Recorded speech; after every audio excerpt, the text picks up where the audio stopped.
네, 오늘은 우리 지난 시간에 이어서 11과 그 죄의 처리와 사랑의 회복이라는 장을 함께 공부하도록 하겠습니다. 우리 제목의 부제목을 보시면 이 땅의 장래와 나의 장래를 이해한다라는 것으로 되어 있습니다. 지난 10가를 통해서 우리는 그 모든 삶을 천사들과 함께 기록하고 또 기억하시는 하나님이 있다는 것을 우리가 알게 되었습니다. 그리고 이러한 철저한 기록들을 바탕으로 해서 그 진행되게 되는 심판에 관한 내용들을 우리가 복음적으로 공부하였습니다. 우리의 삶을 기록하시는 하나님은 우리의 구원을 철저히 이루어 주시는 분으로 그 성경은 분명히 약속하고 있습니다.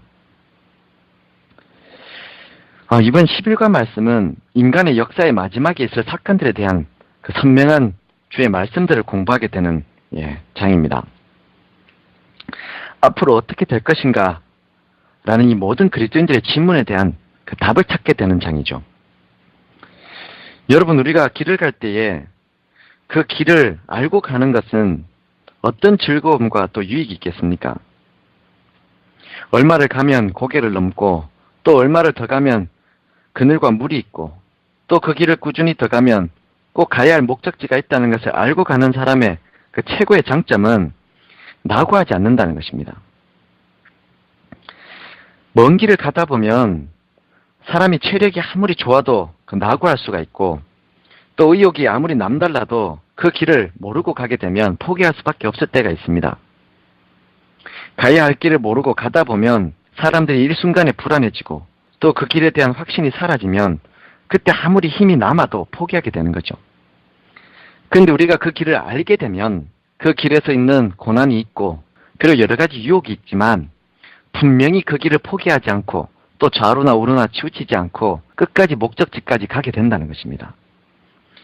이것이 하나님께서 우리에게 가야 할 길을 미리 보여주시는 이유이고 또 우리가 그 길을 깨닫고 가야 하는 이유라는 것입니다.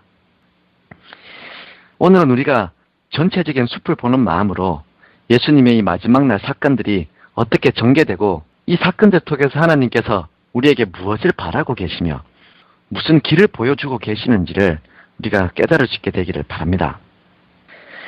먼저 우리 교재를 한번 보시면 그 밑에 그 작은 도표가 나와 있습니다. 예수님의 재림과 또 천년기 그리고 천년기 끝에 대한 사건들을 기록하고 있습니다. 이미 우리가 지난 시간에 예수님의 재림 전 심판과 그리고 재림 후 심판에 관한 이야기들을 개략적으로 살펴보았습니다. 이번 시간에는 우리가 지난 시간에 살펴봤던 그 예수님 재림 이후에 또 천년기와 또 천년기 이후에 있을 사건들에 대해서 우리가 다시 한번 복습도 하고 그리고 그 내용들을 정리해서 한번 살펴보는 시간을 가지도록 하겠습니다. 먼저 계시록 20장 1절에서 3절의 내용을 언급하면서 그 예수님의 재림과 함께 일어나게 될 그 사단의 결박과 또 그의 활동의 종식에 대한 예언의 내용이 기록되어 있습니다. 제가 먼저 이 본문 말씀을 한번 읽도록 하겠습니다. 계시록 20장 1절에서 3절에 있는 말씀입니다. 또 내가 보매 천사가 무저갱 열쇠와 큰 쇠사슬을 그 손에 가지고 하늘로서 내려와서 용을 잡으니 곧 옅뱀이요 마귀요 사단이라. 잡아 1000년 동안 결박하여 무저갱에 던져 잠그고 그 위에 임봉하여 1000년이 차도록 다시는 만국을 미혹하지 못하게 하였다가 그 후에는 반드시 잠깐 노일이다 라는 말씀입니다. 여러분, 예수님의 재림 때에 일어날 그 엄청난 사건에 대한 예언입니다. 바로 하늘에서 내려와서 만국을 미혹했던 옅뱀 곧 마귀 사단이 잡혀서 결박되고 무저갱에 던져져서 1000년 동안 아무도 미혹하지 못하고 갇히게 될 것이 예언되어 있습니다. 여러분, 이 기록이 우리에게 왜 놀라운 것입니까? 이 말은 우리를 지긋지긋하게 따라다니던 모든 악이 끝났다라는 이야기입니다. 이런 의미 때문에 이것은 정말 놀라운 선포이고 지금까지 우리가 상상도 할 수 없었던 그 변화를 가져다 주는 계기가 되는 사건입니다. 너와 나, 또 우리 모두를 포함해서 세상에 사는 모든 사람들은 각각 그 연약함을 가지고 있습니다. 그런데 여러분, 이 연약함이라는 것이 어디에서 기인한 것입니까? 바로 죄로 인해서 인생 속에 맺혀진 열매들이죠. 이 연약함이 사단에 의해서 끊임없이 시험받고 살고 있는 것입니다. 이런 일들이 우리가 살고 있는 세상에 끊임없이 일어나고 있는 일들이죠. 주님의 재림을 기다리고 있는 여러분과 저 모든 그리스도인들, 그들도 여전히 여러분 연약함을 가지고 있고 사단은 그 연약함을 끊임없이 공격해서 우리에게 선명하게 보여져 있는 구원의 길조차 우리가 걸어갈 수 없게 되는 것입니다. 그만큼 우리가 이 사단의 미혹에 많은 영향을 받고 사는 것이죠. 그런데 이 계시록 20장은 무엇이라고 이야기하고 있는 것입니까? 이런 사단이 결박돼서 더 이상 활동하지 못하게 된다. 그런 결론이 우리에게 주어졌다는 것입니다. 그리고 실제적으로 우리가 그 결과를 우리 생활 속에서 경험하게 된다는 것입니다.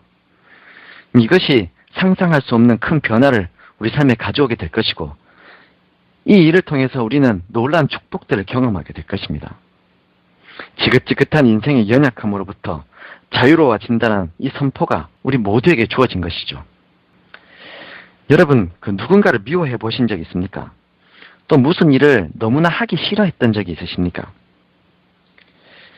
사실 여러분, 누구를 미워하는 감정들, 또 무슨 일을 싫어하는 그런 마음들은 내가 주체하고 컨트롤할 수 있는 것이 아닐 때가 있습니다.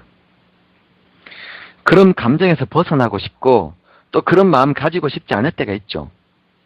우울한 마음, 또 실망스러운 마음, 근심스러운 마음, 이런 마음들에게서 벗어나고 싶습니다. 또 내 몸이 가지고 있는 질병이나 연약함에서부터 나 스스로가 벗어나고 싶습니다. 마치 표범이 그 반점을 없애고 싶은데 없앨 수 없는 것처럼 벗어나지 못하는 것뿐입니다. 이것이 여러분 우리가 흔히 이야기하는 죄의 속성이죠. 그래서 로마서에서는 이 사도 바울이 이야기하기를 오호라 나는 공고한 사람이다 라고 한탄을 하는 것입니다. 그런데 오늘 우리에게 선포되어진 이 말씀은 우리에게 무엇을 이야기해주고 있습니까? 주님 오시는 그때에 우리가 묶여있던 이 죄로부터 우리가 완전히 풀려나게 된다는 것입니다. 벗어나게 될 것이다 라는 것이 이런 악순환의 끝이 있다는 것을 우리에게 보여주고 있는 것입니다. 이 얼마나 놀라운 복음입니까? 마가복음 7장 20절에 기록된 말씀처럼 우리는 속에서부터 더러운 것이 나와서 우리를 더럽게 하는 존재들입니다. 그 속에서부터 무엇이 나옵니까? 악한 생각, 곧 음란과 도적질과 살인과 간음과 탐욕과 악독과 속임과 음탕과 흘기는 눈과 회방과 교만과 광패, 이 모든 악한 것들이 다 속에서 나와서 사람을 더럽게 하는 것이다 라고 하였습니다. 이러한 죄의 굴레에서 벗어나서 자유할 수 있는 날이 우리에게 이미 예비되어 있다는 것이죠. 하나님께서는 이 마지막 날 사건들을 우리에게 정확하게 서술하고 계십니다. 그러면서 우리에게 무엇을 확신시켜 주시는 것입니까? 우리가 지금 걷고 있는 이 길에 끝이 있다는 것을 보여주심으로 하나님께서 우리를 향하실 그분의 마음을 보여주고 계시는 것입니다.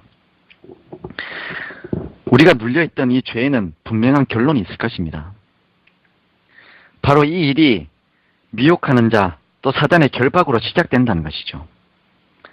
사실 요한계시록 20장은 마지막 심판에 있어서 아주 중요한 장입니다.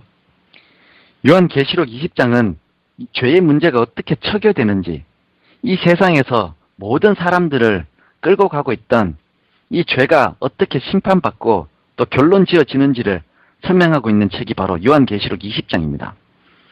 여기에 1절과 2절에서는 마귀가 잡히게 되고, 그리고 3절에서는 그가 1000년 기간 동안 보내게 됩니다. 그리고 3절 후반부에는 1000년 이후에 잠깐 풀려나게 된다고 하였습니다.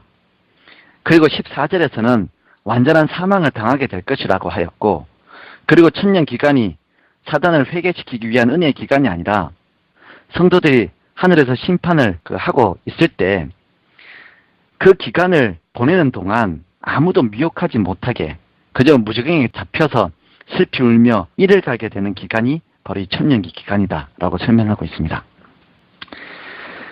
그리고 여러분, 구원받은 성도들이 이 천년 기간 동안 무슨 일을 하게 될 것인지에 대해서 설명하고 있습니다. 요한계시록 20장 4절의 말씀을 우리가 한번 읽어보면, 또 내가 보좌들을 보니 거기 앉은 자들이 있어 심판하는 권세를 받았더라. 또 내가 보니 예수의 증거와 하나님의 말씀을 인하여 목배임을 받은 자의 영혼들과 또 짐승과 그의 우상에게 경배하지도 아니하고 이마와 손에 그의 표를 받지도 아니한 자들이 살아서 그리스도로 더불어 1000년 동안 왕노릇한다라고 하였습니다. 1000년 동안 성도들은 어떤 일을 한다고 하였습니까? 우리가 지난 시간에 이미 이야기한 것처럼 성도들이 하는 심판들, 구원받은 백성들이 모든 세상을 향한 심판을 하게 될 것이다 라는 이야기를 우리가 이미 살펴보았죠. 이 교재를 보면 두 가지 일을 한다고 하였습니다. 첫 번째는 심판하는 권세를 가지고 심판의 일을 하는 것이고, 또 두 번째는 그리스도와 더불어 왕노릇한다는 것입니다. 그리고 우리 교재에서 설명하고 있는 것처럼 성도들이 그리스도와 함께 왕의 직분을 가지고 하는 그 심판의 내용이 어떤 것입니까? 그것은 인간의 역사의 모든 의문과 오해를 풀게 되는 심판이고, 또 두 번째는 하나님에 대한 일체의 의문들과 오해들을 이해하게 되는 심판이라고 하였습니다. 이 1000년 기간 동안 여러분, 우리가 이 땅에 살면서 가지게 되는 그 수많은 오해들을 풀게 될 것입니다. 어떤 오해들이 있었습니까? 사실 우리가 믿음 생활하는 그 모든 과정 속에 정말 답답함이 있죠. 그 답답함이라는 것은 깨닫지 못하는 것에 대한 답답함일 때가 있습니다. 하나님께서 왜 나에게 이런 형편을 허락하실까? 왜 하나님은 나를 이렇게 대하셨을까? 날마다 하나님께서 더 분명하고 선명하게 속히 내 기도에 응답해 주지 않으시고 왜 지체하셨을까? 그리고 세상에 있는 내 사랑하는 소중한 사람들이 왜 그런 일을 당하게 되었을까? 믿음 안에서 성도들이 왜 그런 경험을 하게 되는 것인가? 이런 의문들이 모든 믿는 자들이 가지게 되는 의문들이라는 것입니다. 그럼 바로 1000년 기간 동안 우리는 이런 의문들을 풀게 될 것입니다. 하나님께서 세상을 왜 그렇게 대하셨는지, 또 주님께서 그토록 오래 참으시면서 왜 이런 방법을 통하여 세상을 구원하셨는지에 대한 그 깊은 섭리들을 깨닫게 된다는 것이죠. 이것이 1000년 기간 동안 있는 일입니다. 그 기간 동안 세상을 미혹했던 사단은 아무도 미혹하지 못하고 무저갱에 갇혀있게 된다는 것이죠. 그래서 이 1000년 기간은 모든 사람들에게 반드시 필요한 기간입니다. 우리가 그리스도의 재림의 때에 구원받을 성도로서 하늘에 올라가게 됩니다. 그리고 주님과 더불어 1000년 동안 왕노릇한다는 것이죠. 이 왕노릇한다는 것은 그 심판의 권세를 가진다는 말과 같은 의미입니다. 하나님의 공의가 드러나고 또 그 공의가 하나님의 사랑 속에 있는 공의라는 것을 아무런 의문 없이 깨달아가는 과정입니다. 이 1000년 기간을 통해서 하나님께서 어떻게 인간의 죄 문제를 해결하시고 또 사랑으로 그 모든 것들을 이루셨고 우리가 어떠한 사랑 때문에 이곳에 머물게 되었는지 구원받게 되었는지를 깊이 깨달아 정말 그 기간이 지나고 나면 온 하늘에 찬송이 넘치게 된다는 것이죠. 가려져 있고 감추어져 있던 것들이 다 드러나게 되는 것입니다. 그래서 이 모든 것들이 드러나면서 우리의 의가 옹호받고 하나님의 공의와 사랑이 온 세상과 우주에 드러나게 된다는 것이죠. 심판의 결과는 무엇입니까? 원망도 아니고 두려움도 아닙니다. 이 심판의 결과는 더 풍성한 찬양이 된다는 것입니다. 여러분, 사실 우리가 지난 시간부터 그 하나님의 심판에 관한 이야기를 쭉 살펴보았습니다. 근데 여러분, 하나님께서 우리에게 주고 계시는 이 심판의 이야기를 통해서 무엇이 강조되어 있습니까? 형벌이 아니죠. 우리는 그 형벌에 관한 선입견을 가지고 있지만 하나님의 심판에서 강조되고 있는 것은 형벌이 아닙니다. 신원하는 것입니다. 모든 의문이 풀어지고 모든 것들이 질서대로 제자리를 잡아가는 회복을 이야기하고 있지 형벌과 망가뜨림을 이야기하고 있지 않다는 것이죠. 하나님의 심판은 치료와 같은 것입니다. 정확한 치료, 그리고 지금까지 쌓여있던 빗나갔던 모든 것들이 다 제자리에서는 수보되고 확보되고 보충되고 회복되는 이런 의미가 하나님의 심판에서 강조되어 있다는 것을 우리 모든 믿는 자들은 성경을 통해서 깨달아야 하는 것입니다. 여러분, 저는 이런 하나님의 약속을 확신합니다. 베드로서 3장 11절에 있는 말씀처럼 이 모든 것들이 이렇게 풀어지게 될 것입니다. 하나님의 심판을 통해서 여러분, 우리의 감정적인 것들 또 우리 심정적인 문제들만 해결되는 것이 아니라 실제적으로 우리가 가지고 있던 인생의 한계들 또 죄 문제 때문에 경험하게 되었던 그 모든 것들까지도 풀어지게 될 것입니다. 여러분, 하나님께서 우리에게 마련하신 길은 바로 이런 길입니다. 모든 것이 풀어지고 해결되고 해소되는 것이죠. 얼마나 속 시원한 이야기가 이 심판에 관한 이야기인지 모릅니다. 오늘 우리가 믿음의 눈을 떠서 하나님의 심판을 통해서 이런 하나님의 그 계획하심을 볼 수 있게 되기를 바랍니다. 이것은 형벌이 아닙니다. 하나님이 우리를 위해서 마련하고 계시는 것은 끝까지 쫓아와서 작은 죄 하나도 정말 잔혹하게 보복하시는 그런 형벌이 아니라는 것이죠. 하나님의 심판 이야기는 회복의 이야기입니다. 모든 것을 풀어주고 완전하게 하는 이야기입니다. 의문과 아픔과 답답함이 사라지는 이야기입니다. 여러분, 이 복음 안에서 오늘 우리가 건강한 삶을 살 수 있게 되기를 바랍니다. 이어서 우리 교재 보시면 그리스도의 재림과 또 심판과 관련되어서 나타나는 그 부활과 사망에 관한 두 가지 개념이 있습니다. 우리가 이 성경을 읽을 때 첫째 부활과 둘째 부활, 또 첫째 사망과 그 둘째 사망이라는 말을 듣게 됩니다.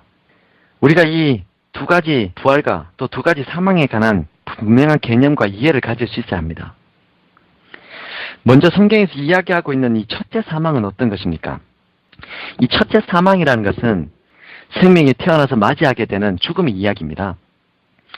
그 하나님을 알지 못하는 사람들은 이 첫째 사망이 끝이라고 생각하죠. 근데 성경은 이것이 영원한 죽음과 구별되는 그 첫 번째 사망이라고 설명하고 있습니다. 왜냐하면 모든 생명체들은 그 첫째 부활이나 또 둘째 부활로 다 부활하게 될 것이기 때문입니다. 결국 죄로 인해서 우리는 한번 죽을 수 있습니다. 하지만 성경은 창세 이후로 모든 생명은 반드시 첫째나 둘째 부활로 일어날 것이다 라는 약속을 하고 있는 것입니다. 그래서 우리가 그 사람들이 죽었을 때 죽었다 하지 않고 잠들었다 라고 표현하는 것은 맞는 표현입니다. 사실 하나님을 믿는 사람이건 믿지 않는 사람이건 잠든 것입니다. 그리고 주님 오실 때 첫째 부활이든지 아니면 둘째 부활이든지 반드시 한 번은 부활하게 되어 있습니다. 이것이 성경의 진리입니다, 여러분. 그래서 우리가 이 부활의 소망을 가지고 사는 것이죠. 그러면 이제 첫째 부활과 둘째 부활은 무슨 차이가 있습니까? 첫째 부활은 예수님께서 재림하실 때 주어지는 것입니다. 창세 이후로부터 주님을 신실하게 따랐던 그 마음에 하나님의 생명의 씨앗이 있는 사람들이 그 주의 음성을 듣고 일어나는 부활이 바로 첫째 부활입니다. 또 그리스도의 재림 때에 몇몇 특별한 그 죄인들이 이 첫째 부활에 함께 일어난다라고 했습니다. 그래서 그들이 조롱했던 예수 그리스도의 재림의 광경을 보게 된다는 것이죠. 이것이 그 성경에서 이야기하고 있는 첫 번째 부활입니다. 그리고 두 번째 부활은 우리가 뒤에서 공부하게 될 것인데 천년기가 끝나고 나면 이제 사단이 잠시 노임을 받게 된다고 했습니다. 그때 지금까지 살았던 모든 악인들이 다 부활하게 되는데 이 부활을 둘째 부활이라고 합니다. 그래서 여러분 성경에서는 우리에게 이제 두 가지 부활이 있다고 했는데 첫째 부활은 예수님 재림 때 지금까지 창세 이후로 주님을 신실하게 믿었던 사람들, 그 구원받을 성도들이 일어나는 부활입니다. 예를 들면 오늘 예수님께서 재림하시면 지금까지 예수님을 믿고 죽었던 모든 그 성도들이 일어납니다. 이것을 우리가 첫째 부활이라고 합니다. 그리고 예수님을 찔렀던 자들이나 또 핍박했던 특별한 그 악인들도 그때 일어나게 됩니다. 이것도 첫째 부활입니다. 그러면 살아서 구원을 영접하는 사람들과 또 신실하게 믿었던 이 하나님의 백성들이 이 첫째 부활로 일어나서 함께 하늘로 올라가서 주를 영접하게 되는 것이죠. 이것이 재림과 함께 일어나는 첫째 부활입니다. 이 믿는 사람들이 갖고 있는 이 부활의 소망이 바로 이 소망입니다. 그리고 그 재림 때에 큰 천체적인 변화들과 땅이 뒤집히고 하는 대격변들을 통해서 이 땅에 있던 모든 악인들이, 살아있던 악인들이 죽게 되죠. 그리고 누구만 남습니까? 사단만 남아서 그가 결박당해서 1000년 동안 무저갱에 갇히게 되는 것입니다. 그리고 그 1000년 기간 동안은 우리가 하늘의 보좌에 앉아서 그 심판하는 것이죠. 모든 의문이 사라지는 그런 심판을 하게 되는 것입니다. 그리고 1000년기가 끝났을 때 다시 새 예루살렘 성과 함께 이 땅에 내려오면 그때 사단이 풀려나고 그리고 모든 악인들이 둘째 부활로 그때 일어나는 것입니다. 그리고 마지막 전쟁을 일으켜서 하나님을 대적하게 되는데 그때 하늘에서 심판하는 불이 내려와서 모든 악인들을 이 땅에서 소멸하게 됩니다. 그래서 완전히 기억됨이 없는 그 도말, 이것을 둘째 사망이라고 하는 것입니다. 그러니 여러분, 우리가 이 땅에 살면서 그리스도의 재림을 기다리다가 믿음 안에서 첫째 사망을 당할 수도 있습니다. 다 죽음을 경험할 수 있죠. 재림을 보지 못하고 죽을 수 있습니다.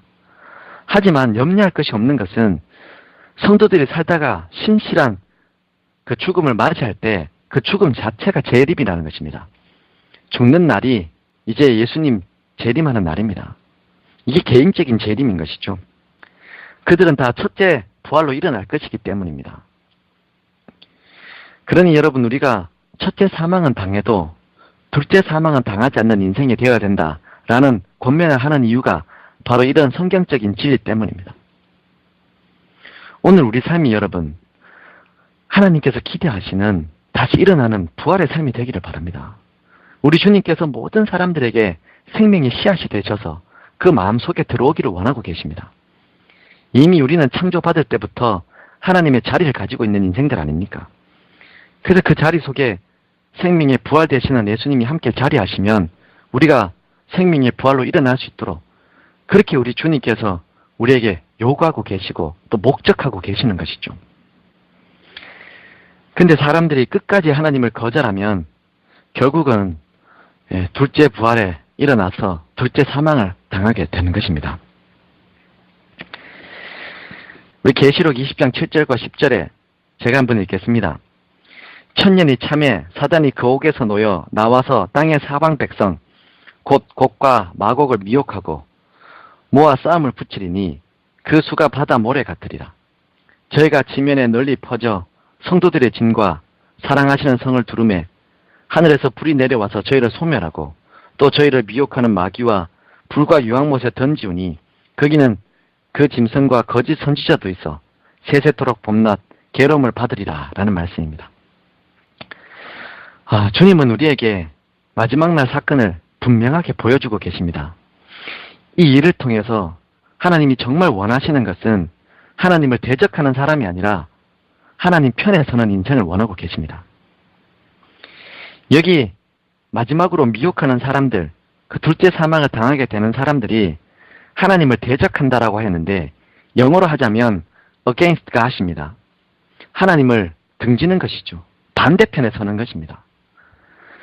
여러분, 주님께서는 우리를 인도하시고 주님 안에 거하라고 우리를 초청하고 계시는데 우리가 끝까지 하나님을 반대하는 편에 서 있으면 결국 당하게 되는 그 결과는 둘째 사망이라는 것이죠.